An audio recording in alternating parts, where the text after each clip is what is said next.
Alors, bienvenue tout le monde au Cœur de l'être avec Marie-Lou Rousseau, ainsi que mon précieux invité Patrick Bernard. Bienvenue Patrick. Merci Marie-Lou de m'inviter sur ton émission. C'est vraiment toujours un grand plaisir.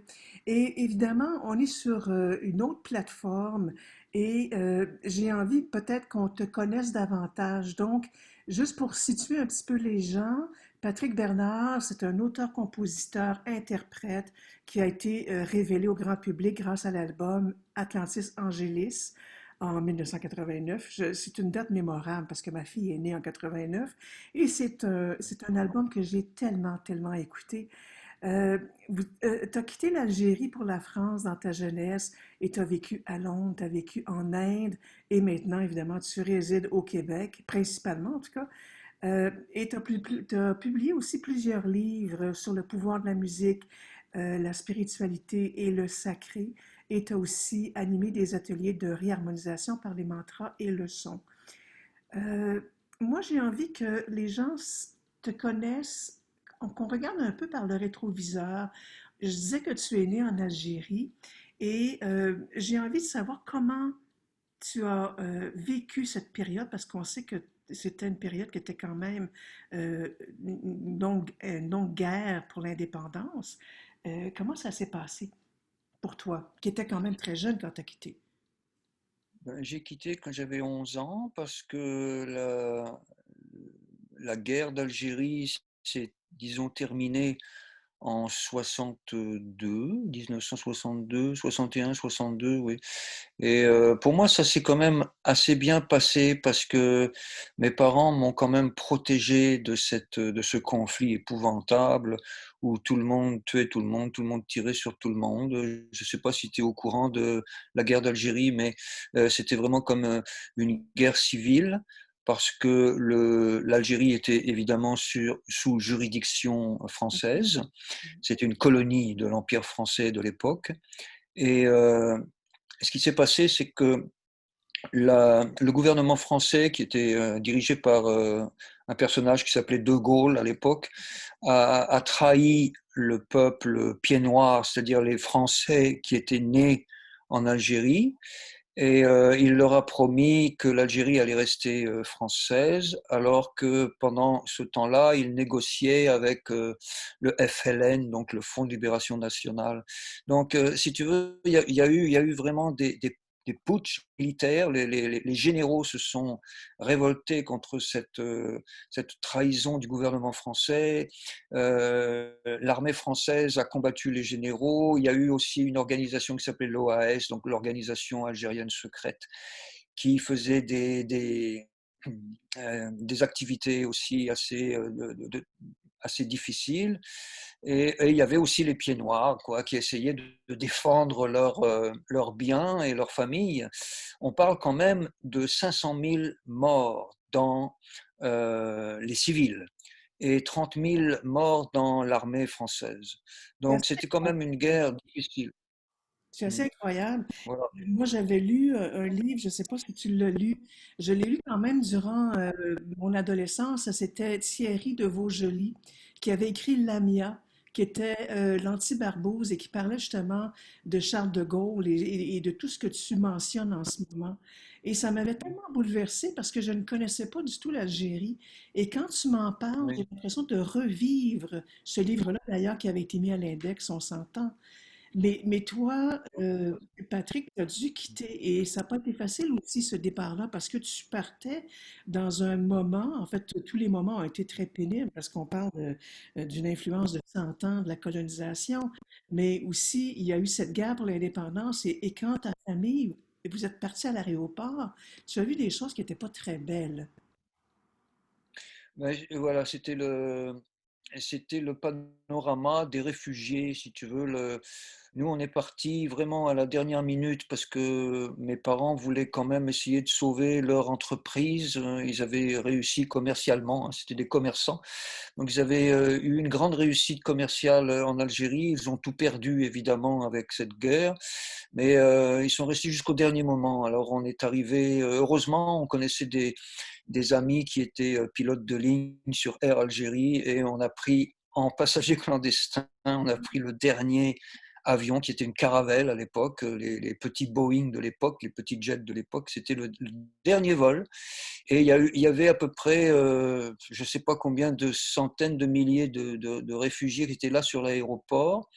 L'aéroport était encore protégé par les derniers soldats de l'armée française qui protégeaient autour de l'aéroport. Et on entendait les explosions, les coups de mitraillette, les gens pleuraient, les enfants étaient paniqués, tout le monde était dans l'angoisse. Et donc je me souviens, oui, je me souviens de tout ça comme un petit peu un rêve un peu cauchemardesque, quoi. Ça s'est quand même pas mal effacé dans ma mémoire, mais j'en suis resté quand même traumatisé, je pense, sur deux choses. C'est que j'ai du mal à supporter l'autorité des gens qui sont dans l'armée, des gradés surtout, parce que Oui. j'ai vu comment ces gens-là peuvent agir contre le civil. J'ai vu des soldats tirer sur des foules, hein, sur des enfants, sur des vieillards, sur des femmes. Et j'ai vu des soldats vraiment là, pratiquement la cigarette au bec, assassiner comme ça les gens dans la rue parce Mm. qu'on on leur en avait donné l'ordre. Donc ce manque de discernement dans le gradé, c'est quelque chose qui m'a profondément traumatisé, je crois. Et toi, tu posais souvent une question à ta mère. Qu'est-ce qui se passe quand les gens meurent? Parce que c'est ce que tu voyais autour de toi. Qu'est-ce que ta mère répondait? Oui, il y avait beaucoup de morts autour de moi. La bataille d'Alger, il y avait 70 à 80 morts par jour. Mm. On voyait les enfants enjamber des morts dans les rues parce que c'était devenu comme une, une- une vision tout à fait normale de voir des morts dans les rues comme ça. Et oui, je demandais toujours à ma mère, mais qu'est-ce qui se passe après la mort? Qu'est-ce qui se passe après la mort? Parce que mes parents m'avaient mis dans la meilleure école d'Alger qui était dirigée par des jésuites. Donc j'avais des cours d'histoire religieuse et donc j'avais entendu parler d'une vie après la mort. Hein, et donc je demandais à ma mère qu'est-ce qui se passe après la mort, quoi.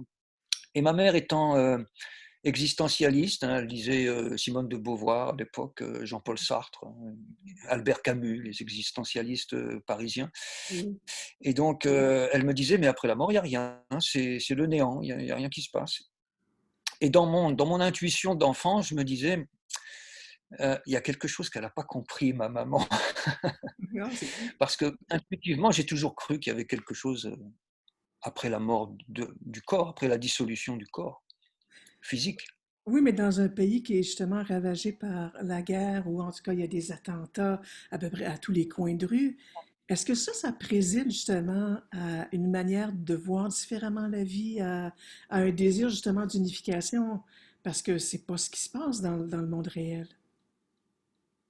Je pense que oui, je pense que tu as raison, Marie-Lou, parce que ça transforme la vision de l'existence, parce que déjà, j'ai vu mes parents, mon père et ma mère, hein, j'ai vu mes parents travailler très fort tous les jours pour construire leur entreprise commerciale. Hein. Ils vendaient des articles de sport à l'époque.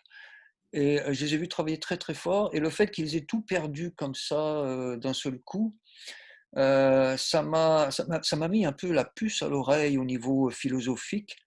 Je ne pensais pas à ça à l'époque, mais disons que j'ai vu que ça ne servait trop à rien de travailler très fort pour obtenir des choses très difficiles à obtenir dans cette vie, parce que tout peut nous être retiré du jour au lendemain.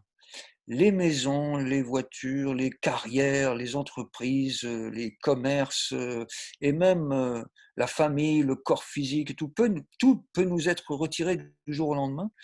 Donc, je ne sais pas, mais intuitivement, j'ai tout de suite pensé que je n'allais pas suivre un chemin tout à fait normal dans une société matérialiste normale, que j'allais chercher autre chose en tout cas, Quand une autre solution. quand j'écoutais ta musique les premières fois, euh, je me disais, il y a beaucoup de nostalgie dans cette musique-là. Il y a beaucoup de... Peut-être, je ne sais pas s'il y avait de la tristesse ou si elle se joignait à la mienne ou, tu sais, c'est comment on peut faire des transferts. Mais je ressentais une certaine nostalgie. Est-ce qu'elle était présente? Ah, tu as probablement raison, Marie-Lou, parce que c'est un petit peu ce que j'appelle le goût du paradis perdu. Mm. Je pense que j'utilise beaucoup dans ma musique les effets des tonalités et les intervalles en progression harmonique.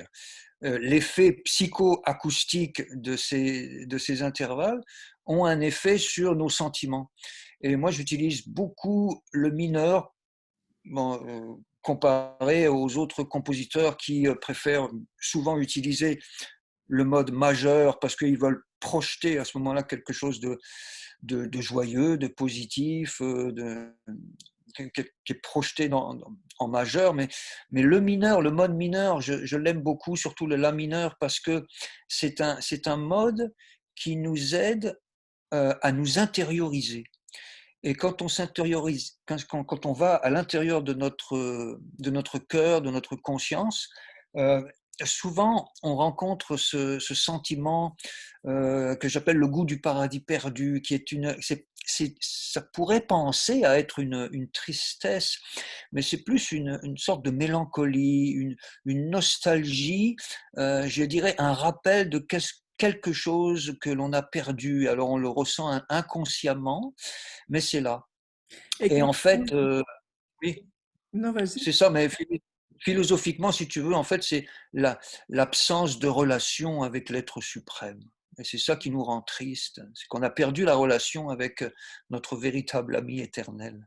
Parce que toi, tes premières éducations, tu le disais, c'était avec les Jésuites, donc c'est aussi lié à l'histoire biblique. Donc, quand tu parles du paradis perdu, pour les gens, c'est peut-être bon de le spécifier que c'est pas nécessairement le paradis euh, pour lequel on entend toute la résonance biblique derrière. Oui, le goût du paradis perdu, c'est la dimension spirituelle. C'est la dimension spirituelle, ça n'a plus rien à voir avec le paradis tel qu'on le conçoit dans, dans la Genèse. C'est vraiment quelque chose qui est à l'intérieur de nous et qui est notre véritable identité éternelle. C'est notre constitution, c'est notre position constitutionnelle dans l'espace. Nous ne sommes pas matière, nous sommes conscience. Et moi, ce qui me fait beaucoup plaisir, je viens du reste d'écrire un article sur le sujet, ce qui me fait beaucoup plaisir, c'est que actuellement et depuis, je dirais, à peu près 50 ans, il y a énormément de recherches en physique. Les physiciens se sont mis à explorer le cœur de l'atome. Et plus ils explorent le cœur de l'atome, plus ils découvrent que, en fait, la matière n'est pas ce qu'on pense. La matière n'est pas stable. La matière est une onde de potentialité. Et on découvre aussi que l'univers ne fonctionne pas comme une horloge mécanique ou un mécanisme inerte, mais que c'est un univers de pensée, c'est un univers qui a une pensée et qui a une conscience. Et donc, on voit que même en sciences purement physiques, on en arrive aux mêmes conclusions que ce que les maîtres spirituels nous parlent depuis des milliers d'années.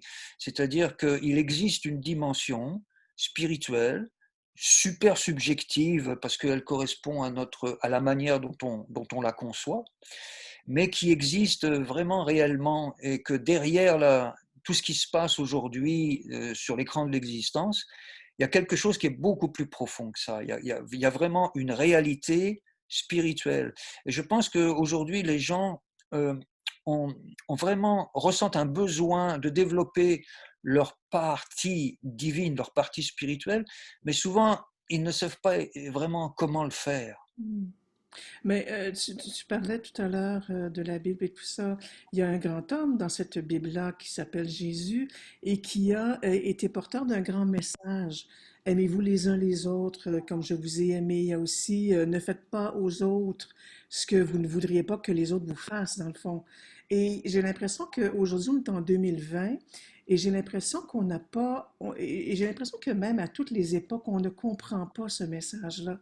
Un message qui était là probablement et sûrement, bon, on parlait des Upanishads avant, c'est-à-dire avant d'être en onde avec toi, mais il y a eu un message qui est porté depuis des millénaires par les grands sages et qui porte sur l'amour. Et cet amour-là, plus ça va, moins je le sens. Quand je regarde les nouvelles, quand je regarde ce qui se dit dans les réseaux sociaux, enfin un peu partout, et je me demande pourquoi on a tant de mal à comprendre ces injonctions, qui ne sont pas des injonctions, des obligations, mais qui sont un mode de vie qui devrait être essentiel pour tout un chacun. J'aime beaucoup ce que tu dis, Marie-Lou, parce que ce ne sont pas des commandements, c'est plutôt des conseils. Des conseils, oui. Hein, et c'est la règle d'or. Cette règle d'or, en fait, on la retrouve dans toutes les traditions. Ne fais pas aux autres ce que tu ne voudrais pas que les autres te fassent. Parce que, pourquoi on en revient à la mécanique quantique, on en revient à ce que les physiciens ont découvert au cœur de la matière, c'est que nous sommes tous et toutes interreliés, parce que nous vivons dans un immense champ d'énergie unifié qui nous relie tous et qui relie les animaux, les objets, les êtres vivants, et on est tous reliés. Alors, ce que l'on fait à quelqu'un, en fait, on le fait À à soi. nous-mêmes. Mhm. Et ce que nous faisons à nous-mêmes, on le fait aux autres. On est tous interreliés. Et c'est le Christ a manifesté cette loi éternelle en disant la règle d'or. Ne faites pas aux autres ce que tu ne voudrais pas que les autres te fassent, sinon ça va te retomber dessus. En fait, on appelle ça la loi du karma. Hein. C'est la première loi de Newton, le physicien Newton au XVIIIe siècle, qui a dit toute action génère une réaction égale et opposée. Hmm. Donc, donc tout ce qu'on fait aux autres génère une réaction physique égale mais opposée. C'est, c'est merveilleux comment la spiritualité et la science fonctionnent ensemble depuis, depuis très très longtemps maintenant. Il y a comme un effet Et, boule. Il y a comme un effet. oui, mhm. Euh, un, un oui, effet de retour, tu veux dire. un bon, oui, c'est ça, tout à fait. Un retour. Parlant de retour, si on s'est parlé souvent, puis il y a quelque chose qui m'a toujours fasciné chez toi, c'est que à un moment donné, bien, parce que ça arrive pas comme ça. J'ai l'impression qu'il y a eu comme un déclic dans ta vie, un moment fort qui a fait que tu es parti à la quête, en quête de Dieu. Qu'est-ce qui s'est passé? Parce que ça a été un événement fondateur chez toi. Ah oui, absolument, oui, mais c'est ça. Déjà, il y a eu ce drame algérien où j'ai compris que que la société, que le travail, la carrière, que tout ça, ça pouvait s'écrouler du jour au lendemain. Donc déjà, j'étais vacciné, disons, sur le fait de faire vraiment des grands efforts pour obtenir des choses dans la matière. Mais en plus de ça, bon, quand je suis arrivé à 18 ans, le service militaire était obligatoire en France. Et comme j'avais vu les soldats agir de mauvaise manière, il n'était pas question pour moi que je fasse ce service militaire. Donc, je suis parti, j'ai quitté la France, j'étais à Amsterdam. Et là, j'ai découvert, pour la première fois, j'ai découvert les philosophies orientales, moyen-orientales, et tout un carrefour spirituel et culturel extraordinaire. Donc, je suis rentré dans la contre-culture et puis j'ai découvert la musique progressive, les choses comme ça. Et de fil en aiguille, j'ai découvert toute la littérature persane, Rumi, Soufi. Et là, j'ai découvert ce qu'on appelle la dévotion. La dévotion. Et en fait, ça m'a remis sur le chemin vers Jésus-Christ. C'est extraordinaire comment les, les philosophies poétiques asiatiques sont en lien avec la pure dévotion qui est enseignée par Jésus-Christ. Et à partir de cette phase-là de ma vie, je dois avouer que j'ai fait une grosse crise mystique. C'est J'ai merveilleux. fait une grosse crise mystique en me disant, euh, je ne crois pas du tout à la société matérialiste. Je n'y croyais absolument pas. Je n'y crois toujours pas. Mais je vais chercher un élément spirituel, un élément divin, je vais chercher Dieu. Et ça va passer ou ça va casser. Je vais trouver ou je vais mourir. Hmm. Et là, je suis parti sur les routes, je suis parti sur les routes pendant des années, jusqu'à temps de rencontrer des amis qui m'ont indiqué vraiment la véritable voie du renoncement, qui est la dévotion. On ne renonce pas artificiellement aux choses, comme par exemple la musique, on ne peut pas abandonner ou renoncer à la musique, puisque la musique ne nous appartient pas. Mais la solution, c'est d'utiliser la musique, non pas à des fins d'exploitation, mais à des fins de dévotion, c'est-à-dire utiliser les choses, la musique par exemple, pour méditer, pour développer en soi une vibration, un socle spirituel que l'on cultive jour après jour à travers nos activités. Hein, en fait, c'est le renoncement dans l'action. Tu dis que que cette quête-là, soit que tu allais casser ou mourir. Et Oui. c'est dans les deux cas assez extrêmes. Et je me disais, qu'est-ce qui faisait que tu avais besoin, c'est un besoin viscéral de trouver quelque chose qui était hors de ce monde, qui était pas valable pour toi, qui n'avait pas des assises spirituelles, qui en avait sûrement, mais que tu n'avais pas rencontré. Mais en fait, je n'avais ni assise spirituelle ni assise matérielle. Oui, c'est ça, tu croyais à J'étais, la bonne étoile. oui, donc ça c'est merveilleux d'en arriver là, je vais te dire, parce que c'est le, c'est, c'est la situation dans laquelle on se trouve quand on a rien, on a tout perdu et Mhm. qu'on n'a plus rien à perdre. Et là, quand on n'a plus rien à perdre, et moi je le dis pour les gens, parce qu'en ce moment il y a beaucoup de suicides. Le taux de suicide aux États-Unis a grimpé de 600%, parce que les gens sont désespérés. C'est fou. Les gens sont désespérés en ce moment, avec la situation mondiale, les économies sont en faillite, les entreprises sont en faillite, les gens ne savent pas comment ils vont faire pour même se nourrir, etc. Il y a beaucoup de gens qui sont désespérés. Et je leur dis, ne vous désespérez pas, parce que c'est dans cette situation-là que l'on peut trouver à l'intérieur de soi une sécurité intérieure extraordinaire. Parce Il que faut, ça existe. il faut pas. La dimension divine est à l'intérieur de nous. Et c'est le refuge. C'est le refuge absolu et total. Et quand on rentre en contact avec cette dimension-là, Marilou, le soulagement est souverain. Là, c'est un soulagement extraordinaire. On n'a plus du tout envie de se suicider, même si on n'a plus rien. Même si nos assises matérielles s'écroulent, même s'il y a un effondrement de la civilisation, euh, ça n'a plus aucune importance parce que on sait que l'on n'est pas matière, on sait que l'on est esprit. Et on vit dans l'esprit à ce moment-là d'une manière réelle. C'est pas juste une vue de l'esprit ou une superstition, une tradition ou juste un esprit de religiosité. Ça devient un art de vivre quotidien. C'est un peu le parcours de Job, finalement, dans la Bible. Job qui a tout perdu et qui doit revenir à l'intérieur de lui-même pour découvrir une autre manière d'être dans la vie, c'est ça? Absolument. Et quand il redécouvre, tout lui est redonné au surcroît. C'est ce que disait Jésus-Christ. Cherchez d'abord le royaume intérieur et tout vous sera donné de surcroît. Mais la clé, la solution, il la donne aussi, Jésus-Christ, mais on ne l'a pas écouté. Les apôtres ne l'ont pas écouté. Peut-être Marie-Madeleine l'a écouté. Mais il a dit mon royaume, et il l'a répété plusieurs fois, mais il a dit mon royaume n'est pas de ce monde. Hmm.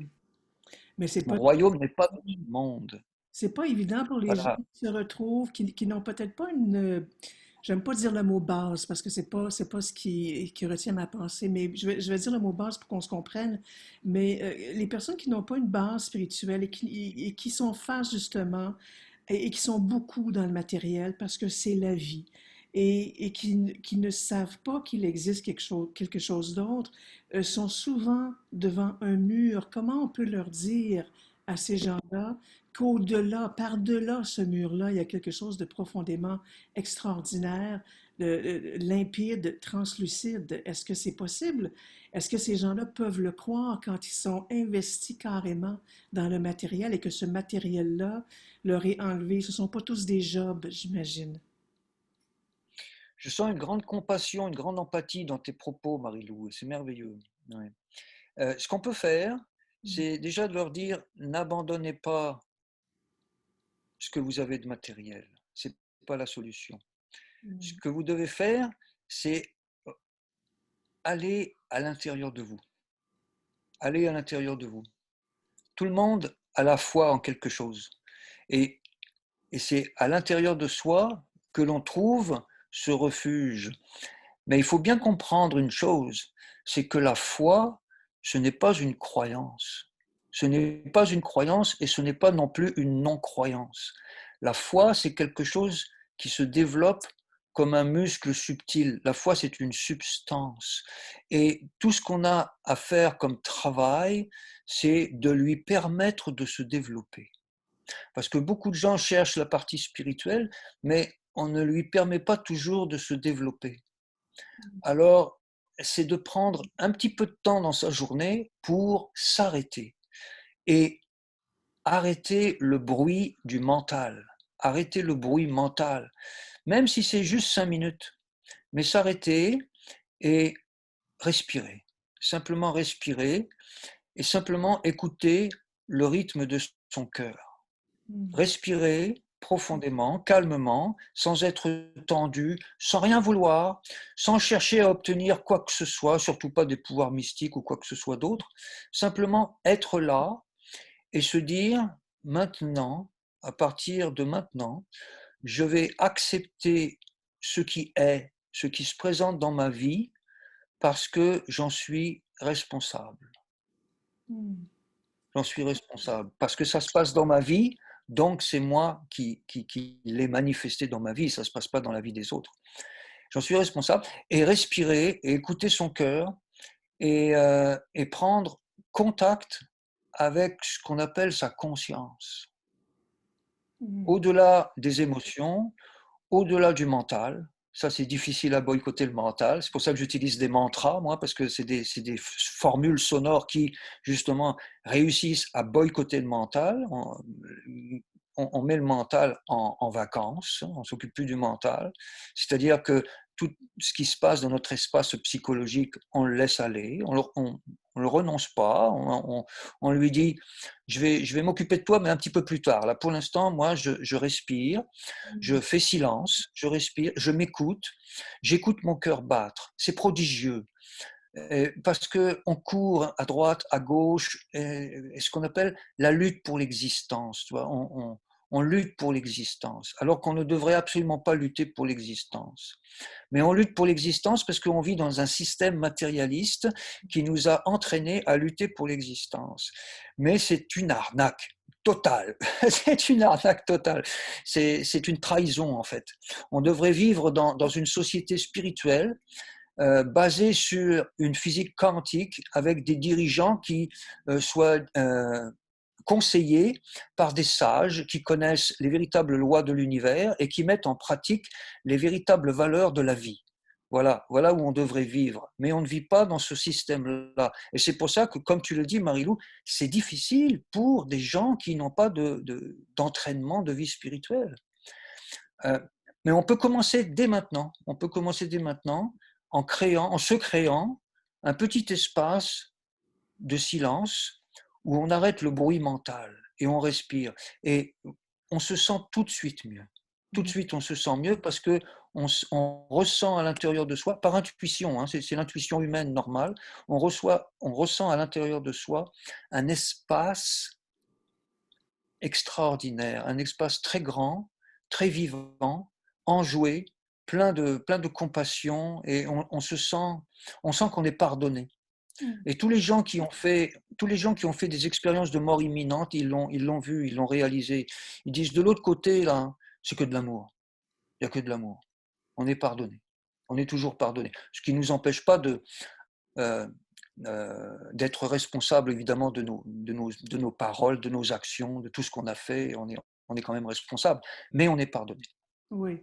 Euh, je trouve ça tellement beau quand tu parles, Patrick, parce que ça vient chercher les profondeurs de l'être, ça vient pas chercher la superficie.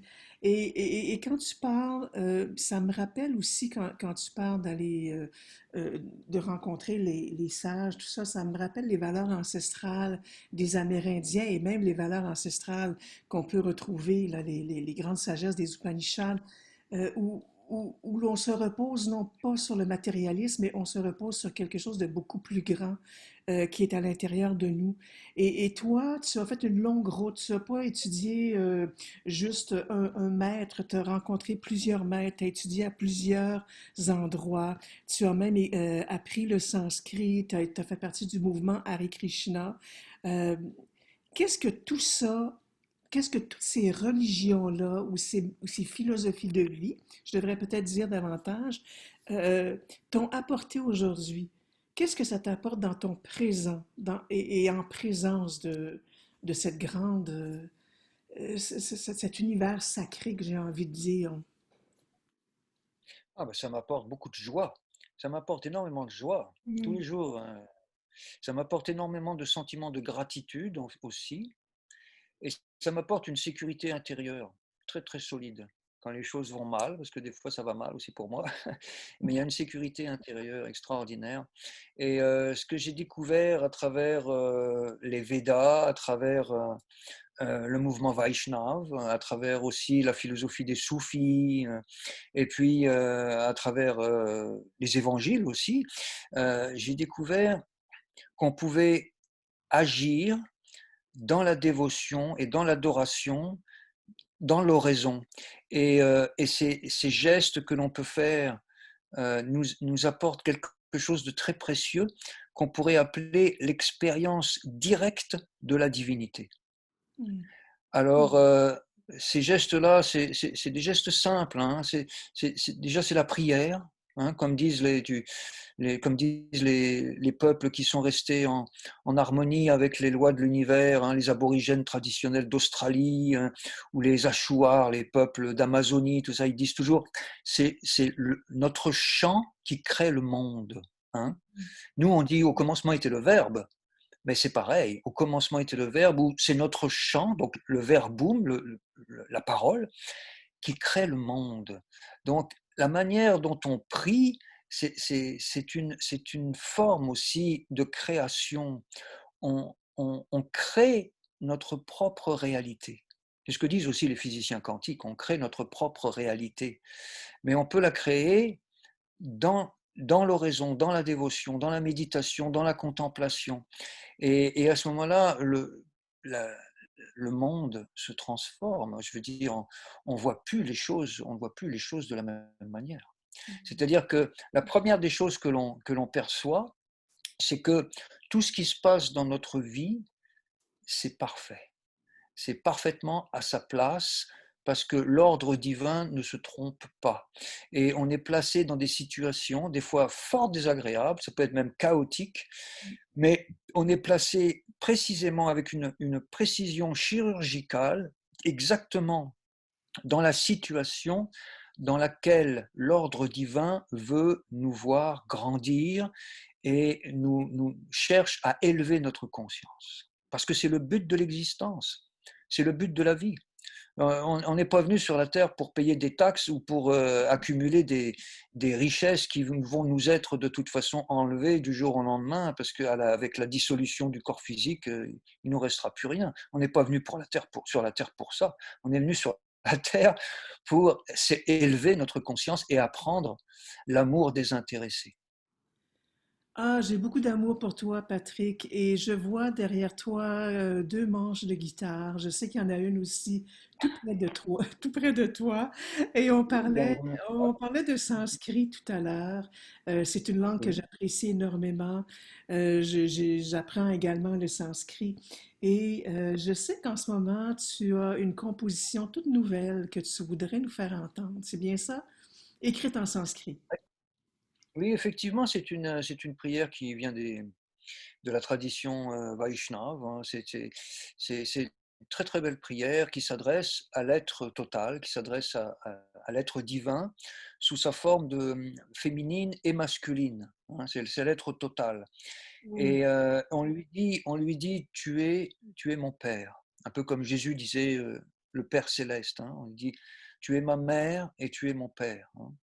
Mm. Tameva Mata, hein, Mata c'est la mère, Tameva Chapita, Pita c'est le Père. Tu es Bandhu, Tameva Bandhu, tu es mon ami de toujours, Chasaka Bandhu. C'est la relation filiale, la relation amicale que l'on peut développer avec l'être suprême. Et finalement, le chant finit par dire tu es Salvam Dravidam, tu es toute ma richesse, tu es tout ce que j'ai, et, euh, et je prends refuge en toi. Mama Deva Deva, je prends refuge en toi. c'est magnifique. Alors écoute, ta guitare est accordée? Je l'espère, oui, avec la chaleur qu'on a en ce moment. Oui, c'est bien, c'est bien. Alors, tu me connais, Marilou, je suis pas un, je compose moi-même mes mélodies, hein, donc je prends le verset sanskrit et je l'adapte avec une de mes mélodies. Alors je t'écoute, on t'écoute tout le monde. On y va. On y va.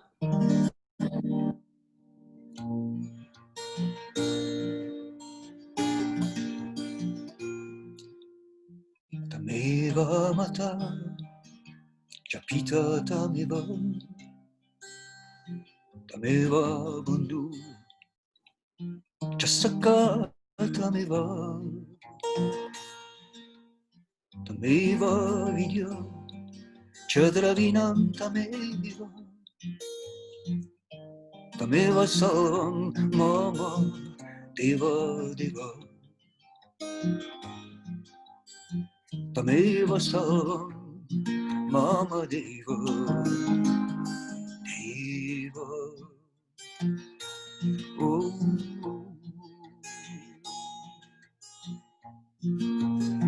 oh mama deva deva chapitanda deva, tameva bandhu chasakata meva. Oh mama deva deva chapita tameva, tameva bandhu chasakata meva, chasakata meva.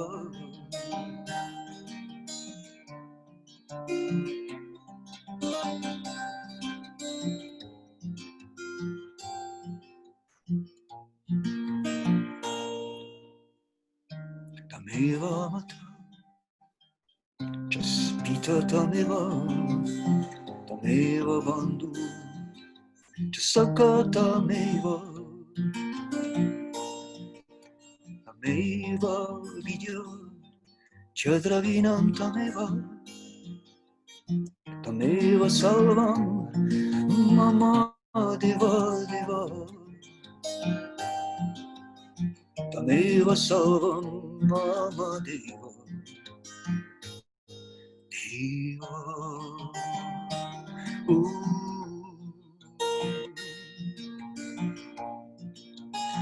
Oh mama deva deva chapita tameva, tameva bandhu chasakata meva. Oh mama deva deva chapita tameva, tameva bandhu chasakata meva, chasakata meva.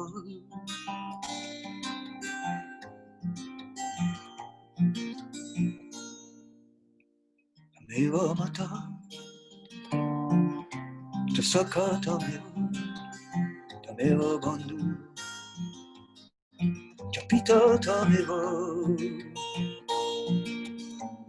tameva vidya chadravinam tameva, tameva salvam mama deva deva, tameva salvam mama deva deva. Oh mama deva deva chapita tameva tameva bandhu chasaka tameva. Oh mama deva deva chapita tameva tameva bandhu chasaka tameva chasaka tameva.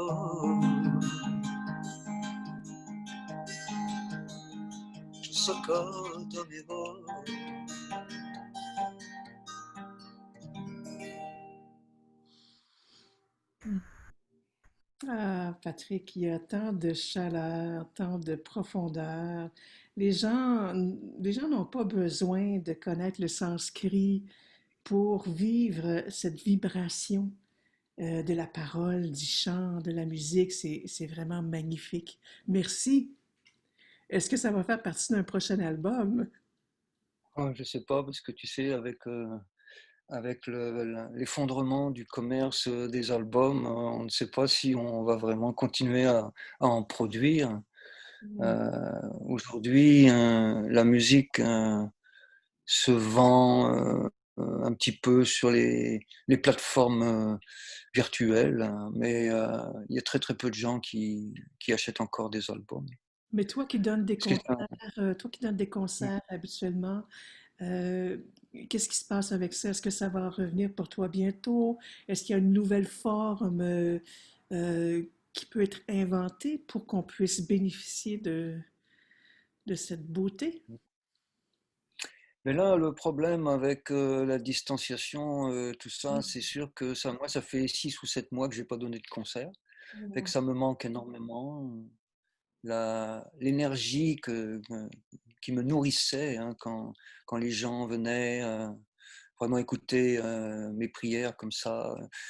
Quand tu sais, quand tu as 200 ou 300 personnes qui restent silencieuses pendant 2 heures, les yeux fermés, à écouter des prières et des chants sacrés, mais ça, c'est quelque chose d'extrêmement nourrissant pour l'âme spirituelle. Et puis ça me manque vraiment beaucoup.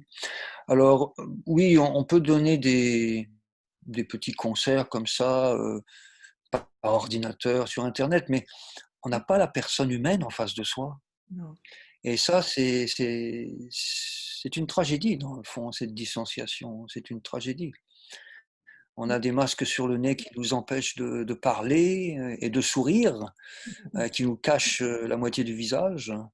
En plus, qui sert strictement à rien, parce que sur les boîtes des masques, il y a marqué «Ce masque ne protège pas contre le coronavirus» en toutes lettres. Alors, on est en pleine saga, là, on ne sait pas comment trop faire avec ça. Mais pour revenir aux albums, Mm. je crois qu'il y a très très peu de gens qui produisent des albums aujourd'hui. Ah, j'imagine. On produit toujours de la musique, par contre. Mais ce qui est important, Ouais. moi je sais pour avoir participé à plusieurs de tes concerts que c'est une véritable méditation, une très longue méditation de laquelle on sort complètement différent, rempli, heureux.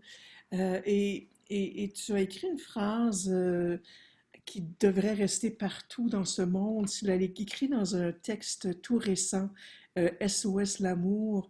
Et cette phrase dit, c'est surtout l'énergie mystérieuse de l'amour qui guérit. Et, et je trouve ça, c'est exactement ce qu'est Patrick Bernard dans un concert ou à l'écoute de sa musique. C'est une musique qui est une énergie mystérieuse de l'amour qu'il porte en lui ou à laquelle il s'ouvre constamment. Merci, Patrick. Oh ben merci à toi, Marie-Lou. Oui, c'est un sujet extraordinaire. L'amour désintéressé n'est pas du tout sentimental ou romantique, hein, comme tu le sais. Mhm. C'est vraiment une énergie de l'ordre de l'amour. Hein. On l'appelle l'amour en français parce qu'on n'a pas d'autre mot. En sanskrit, on l'appelle prema ou bhava ou différents niveaux d'énergie. Mais c'est une énergie de l'ordre de l'amour divin, de l'ordre de l'amour désintéressé, c'est-à-dire c'est un amour qui est projeté vers les autres. Est-ce qu'on Comme va... disait Claire, comme disait Claire, la compagne enfin la partenaire de Saint François d'Assise, elle disait j'ai je ne veux pas être aimé, mais je veux aimer. Je ne veux pas être comprise, mais je veux comprendre. Mmh. Voilà, c'est cette énergie de l'ordre de l'amour-là que j'essaye de transmettre à travers ma musique. Oui, à travers ta musique et je t'écoute, j'aime beaucoup Saint-François d'Assise, j'aime beaucoup Claire d'Assise aussi. Comment on fait pour aimer? Ça suppose au départ qu'on est dans un espace d'amour, j'imagine. Oui, ça commence avec l'oubli de soi.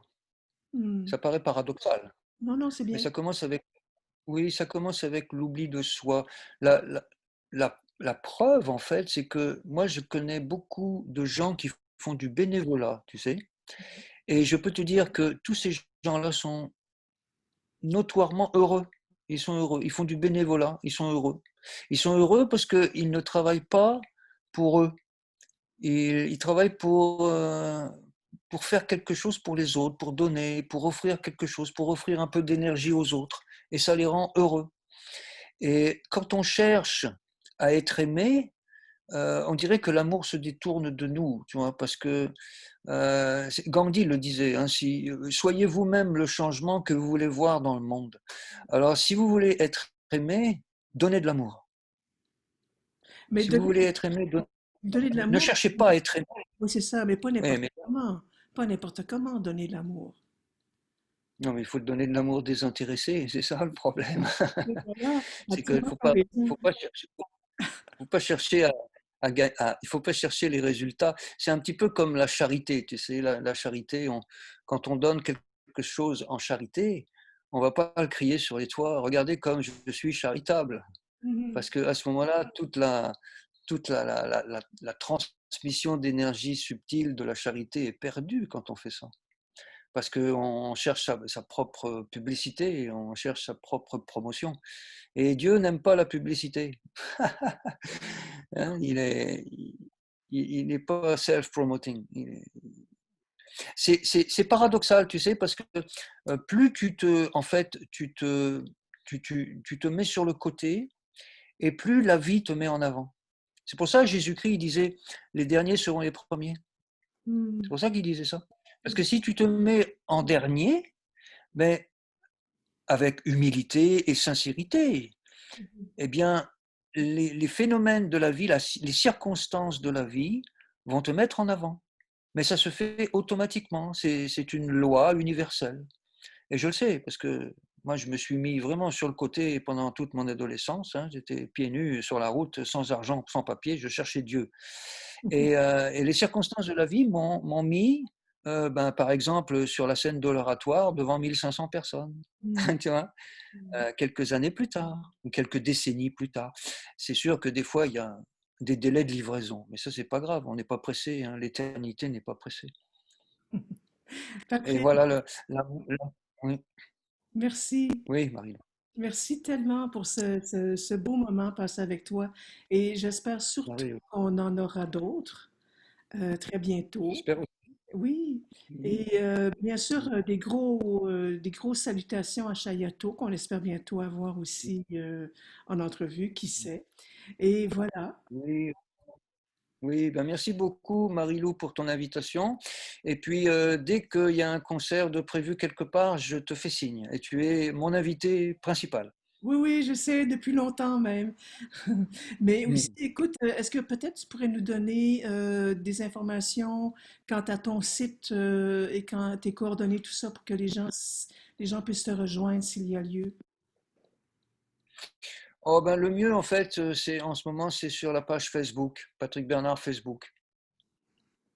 Ouais, parce que je m'occupe plus en fait de ma page Facebook que de mon site officiel Patrick Bernard le point .com là. Oui, Mais sur la page Facebook. Ouais. oui, c'est plus actif, Donc effectivement. Ben écoute, ouais, c'est plus direct. oui, exactement. Alors écoute, mon bel Mhm. ami, je t'embrasse, je te serre fort fort dans mes bras, à 2 mètres de distance, bien sûr. Et j'ai très... Et là, on est à beaucoup de mètres de distance. Et j'ai très hâte de te revoir et de revoir aussi Chayato. Je vous embrasse. À tout bientôt. Merci beaucoup pour ce beau moment. Merci à toi. À bientôt. Porte-toi bien. À bientôt. Bye bye. Namasté. Alléluia. Alléluia. Alléluia.